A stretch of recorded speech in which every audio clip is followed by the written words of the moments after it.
गे। दूसरी बात, ये जो अपनी भर्ती थी ये 1/24 थी, जिसमें 184 या 85 पद थे। एक दूसरी भर्ती निकली थी जिसमें शायद 16 पद थे, तो उसके भी एडमिट कार्ड आना शुरू हो गए। किसी बच्चे ने अगर पहली भर्ती में फॉर्म नहीं अप्लाई किया था, दूसरी में अप्लाई किया था, तो आपके लिए भी ये वीडियो बहुत ज़्यादा ज़रूरी है। इसमें अपन सारी बात करेंगे, वीडियो को बिल्कुल स्किप मत कीजिएगा, सारे काम की बातें हैं, लगातार देखते रहिएगा। वीडियो पसंद आए तो लाइक कर दीजिए, नहीं तो कोई बात नहीं। चैनल को सब्सक्राइब जरूर कर दीजिए, क्योंकि आपको यहाँ पर एकदम ऑथेंटिक जानकारी मिलती है, बिल्कुल भी फर्जी जानकारी नहीं मिलती। कुछ पूछना हो या कोई राय देनी हो तो आप कमेंट कर सकते हैं, मैं हर कमेंट का रिप्लाई करता हूँ। जैसा कि मैंने बताया, अभी 2/2024 की जो भर्ती निकली थी, तो कम पद थे उसमें 16 पदों पे, उसके भी एडमिट कार्ड आने शुरू हो गए हैं। और उसमें जो पहला एडमिट कार्ड आया वो गुवाहाटी का आ चुका है। तो जिस भाई ने भी गुवाहाटी के लिए अप्लाई किया था वो अपने अपने पोस्ट ऑफिस से पता करें, क्योंकि वहाँ पर आपके एडमिट कार्ड आ रहे हैं। अपने कानपुर के 2 स्टेशन के लिए अप्लाई किया गया था फॉर्म में, तो वहाँ के रिजल्ट भी आ चुके हैं। तो अगर आपने रिजल्ट नहीं देखा तो आप रिजल्ट देख सकते हैं। एक बहुत बड़ी प्रॉब्लम ये आ रही है कि बच्चे बार बार मुझे मैसेज कर रहे हैं कि सर मेरा एडमिट कार्ड नहीं आया, मेरा एडमिट कार्ड नहीं आया। तो भाई दरअसल बात ये, बुरा मत मानना, लेकिन मैं सबको यही बोल रहा हूँ कि आप पोस्ट ऑफिस में पता करो, क्योंकि एडमिट कार्ड मैं तो रिलीज़ कर नहीं रहा आपके, तो मुझे कैसे पता होगा। मैं आपको हर कोई को यही कह रहा हूँ कि आपके कोई स्पीड पोस्ट से एडमिट कार्ड नहीं आ रहे, ऑर्डिनरी पोस्ट से आ रहे हैं। ऑर्डिनरी पोस्ट में कोई रिकॉर्ड नहीं रहता, जिसकी वजह से पोस्ट ऑफिस भी काम के आलस में वो आपके एडमिट कार्ड इधर उधर फेंक देते हैं। इसलिए आप लगातार पोस्ट ऑफिस के टच में रहिए, पोस्टमैन के नंबर ले लीजिए, उससे बात करते रहिए, पोस्ट ऑफिस खुद जाकर पता कीजिए कि मेरा एडमिट कार्ड आया नहीं आया। तो अगर इधर उधर फेंक देंगे, एग्जाम होने के बाद अगर आपको मिलेगा तो उसका कोई फ़ायदा है नहीं। इसलिए आप कंटिन्यू पोस्ट ऑफिस के टच में रहिए। हमारे पास जो भी जानकारी होती है हम तभी आपको बता देते हैं। अब कहाँ का एडमिट कार्ड आया, कहाँ का नहीं आया, तो उस चीज़ के बारे में हम बता सकते हैं, लेकिन आपको पर्सनली नहीं आया उस चीज़ का हम क्या कर सकते हैं ना। तो आप पता करते रहिए, अगर आपने फॉर्म ठीक से अप्लाई किया तो एडमिट कार्ड ज़रूर आएगा, इतना मान लीजिए। अभी बात करते हैं नए एडमिट कार्ड किस किस स्टेशन के लिए आए हैं। तो नए एडमिट कार्ड आए हैं वो अपना एयरफोर्स स्टेशन ब्रिदर के लिए आया है। 25 अक्टूबर को वहाँ से सेंड कर दिया गया था, और 25 नवंबर को एग्ज़ाम है, यानी कि आज उसका एग्ज़ाम है। 8 AM से स्टार्ट है, हो चुका एग्ज़ाम। इसमें आपके सारे ओरिजिनल डॉक्यूमेंट्स मांगे गए हैं। ओरिजिनल डॉक्यूमेंट्स में क्या क्या ले जाना आपको, कि जो आपने फॉर्म अप्लाई करते टाइम जो जो डॉक्यूमेंट लगाए थे, 10th की 12th की मार्कशीट लगाई थी, कास्ट सर्टिफिकेट लगाया होगा, और जो डोमिसाइल होता है कुछ जगह उसको मूल निवास भी बोलते हैं, तो वो ले जाइए। आपकी 5-7 फ़ोटो भी ले जाइए, आधार कार्ड ले जाइए, और कंप्यूटर के लिए आपने कोई सर्टिफिकेट लगाया कि आपने कोई कोर्स किया है तो वो भी ले जाइए। ओरिजिनल भी लेके जाना, और कम से कम 3-3 4-4 फ़ोटो कॉपी जरूर लेके जाना। और इसमें आपका लिखा हुआ है कि 100 मार्क्स का एग्जाम होगा, जिसमें 4 सब्जेक्ट होंगे 25-25 नंबर के। 25 की रीजनिंग आएगी, 25 की मैथ, 25 का जीके, और 25 का अपना जो इंग्लिश है वो। साथ में इसमें इंटरव्यू भी लिखा हुआ है, तो बच्चों को कन्फ्यूजन है कि सर इसमें इंटरव्यू भी होगा क्या। नहीं भाई, इंटरव्यू नहीं होगा, ये आपका ऐसे लिखा हुआ है, तो इसको आपको ज़्यादा टेंशन लेने की ज़रूरत है नहीं।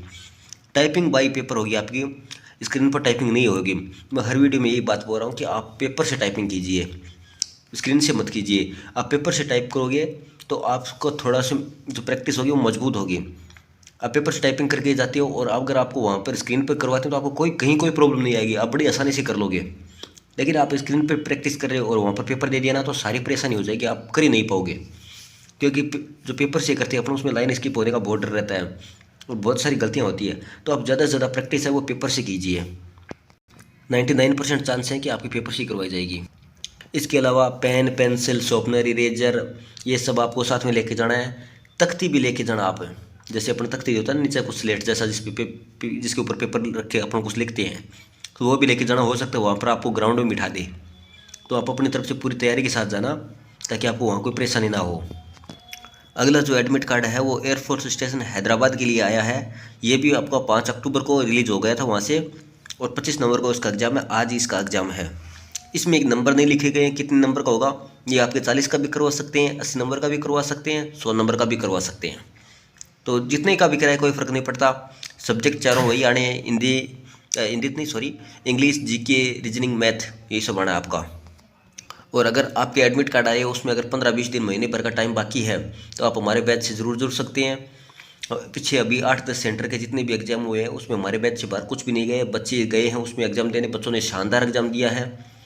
और अगर उनकी टाइपिंग क्लियर हो जाती है तो बड़ी आसानी से सिलेक्शन ले जाएंगे।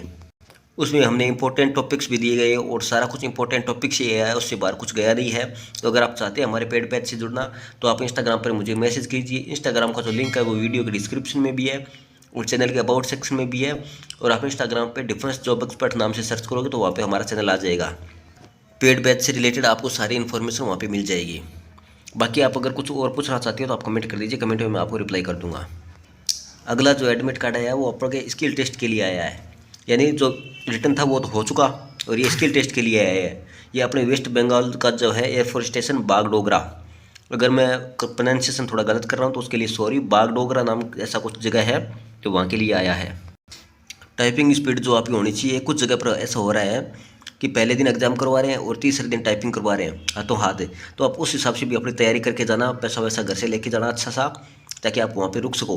क्योंकि कुछ जगहों के एडमिट कार्ड पे कुछ नहीं लिखा है कि टाइपिंग कब करवाएंगे, लेकिन वहीं करवा रहे हैं हाथों हाथ तीसरे दिन या दूसरे दिन। तो आप उस हिसाब से सामान लेके जाना। टाइपिंग जो आप इंग्लिश की है वो 35 की होनी चाहिए, 35 वर्ड पर मिनट, लेटर नहीं वर्ड। तो आप समझ लेना, एक वर्ड 5 जो लेटर का होता है उसका होता है। हिंदी में आपकी 30 की स्पीड होनी चाहिए, कम से कम 90% आपकी एक्यूरेसी होनी चाहिए, तभी पास होगे। 10% गलतियाँ आपकी माफ़ हो पाएगी। स्पेशल करैक्टर की अभी आपको प्रैक्टिस करनी है, 1 2 3 4 कोमा सेमीकोलन है, अंडरस्कोर, इन सब की भी आपको प्रैक्टिस करनी होगी। @ है, डॉलर का निशान है, ये सब। ड्राइवर ट्रेड वाले भाई भी अपना जो लाइसेंस वगैरह लगाया था वो भी साथ में लेके जाना है उनको। और इसके अलावा आपको जो भी आपके ट्रेड से रिलेटेड क्वेश्चन है वो भी आएंगे, तो उसकी तैयारी करके जाना। टाइपिंग के लिए आपको बहुत ज़्यादा कुछ सीखने की ज़रूरत है नहीं, मतलब कुछ ऐसा करने की ज़रूरत है नहीं कि आपको कंप्यूटर लाना होगा, कीबोर्ड वगैरह, ऐसा कुछ नहीं है। एक कीबोर्ड ले आना सस्ता सा, जैसे ये मेरे पास कीबोर्ड अभी आप देख सकते हैं जी, जेब्रोनिक्स का है, तो ये ठीक ठाक कीबोर्ड है। तो ये 250-300 रुपये में आ जाएगा, फ्लिपकार्ट पे अवेलेबल है। तो आप ये ले लेना। एक OTG केबल ले लेना, OTG केबल आपकी 20-30-50 रुपये में आ जाती होगी।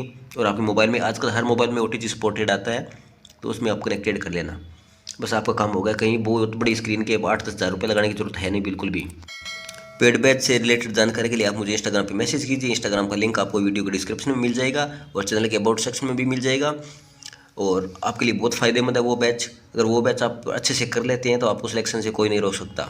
बस इतना सा, थैंक यू सो मच।